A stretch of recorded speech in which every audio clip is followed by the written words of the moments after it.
Le féminisme occidental se cache derrière le droit de la femme, mais dans le but de faire autre chose. Le gouvernement libéral a créé quelque chose de très intéressant. Un poison très lent. Et beaucoup de personnes ne comprennent pas. C'est-à-dire, quand tu as un enfant sans papa, tu reçois de l'argent venant du gouvernement. Quand tu as un autre enfant sans papa, tu reçois de l'argent venant du gouvernement. Si le papa est là, pas d'argent. Si papa n'est pas là, tu reçois de l'argent. Finalement, on encourage à avoir des enfants et des enfants sans papa.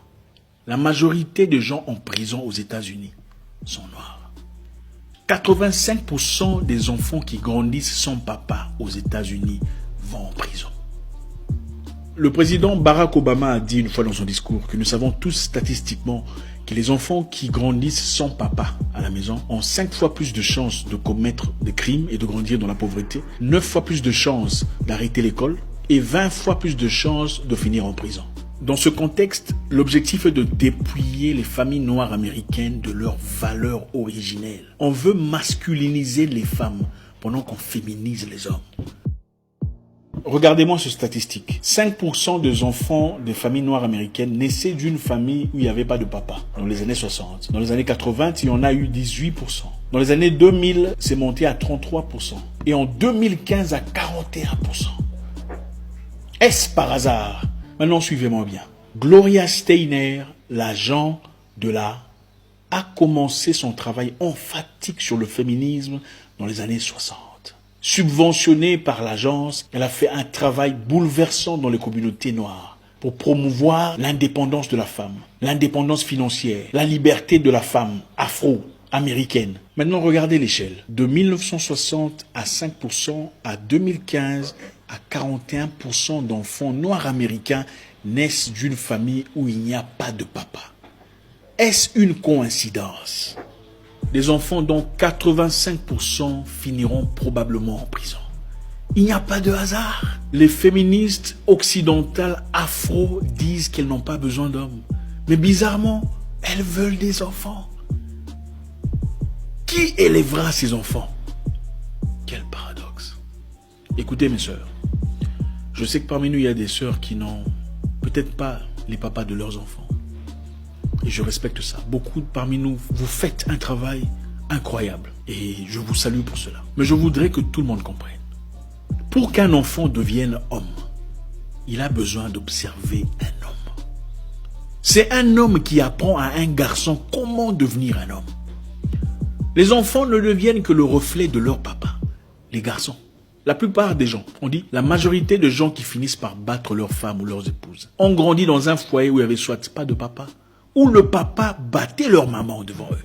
S'il vous plaît, ne nous dites plus que vous n'avez pas besoin d'un homme. Si vous avez besoin des enfants.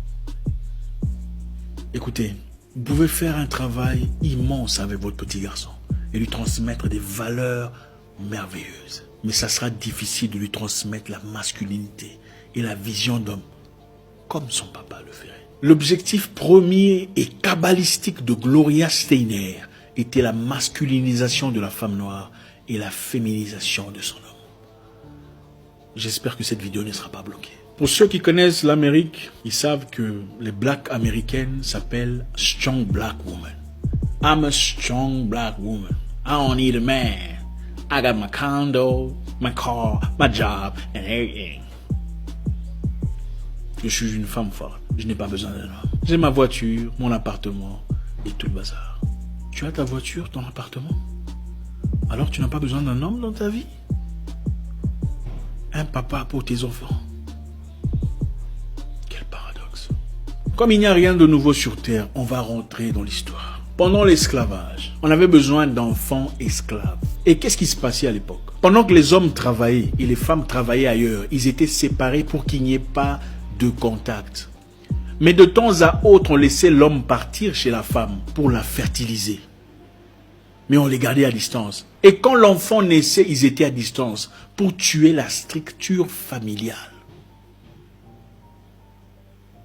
Moi, personnellement, aux États-Unis, je suis contre les avantages que reçoivent beaucoup de jeunes femmes pour avoir fait des enfants sans papa. Je pense que c'est une façon de favoriser cet engagement. d'encourager ces pratiques dans la négligence, la paresse et l'insalubrité sexuelle. Et oui, il y a des femmes dans des cas très spécifiques qui méritent de l'aide. Cette aide précise. Mais malheureusement, on a institutionnalisé ces pratiques. C'est-à-dire, je n'ai pas besoin de travail, je n'ai pas besoin d'étudier. Je ferai des enfants, on va me payer. Voilà. Ils n'ont pas besoin de connaître leur papa. Et 85% de ces enfants finissent où? En prison.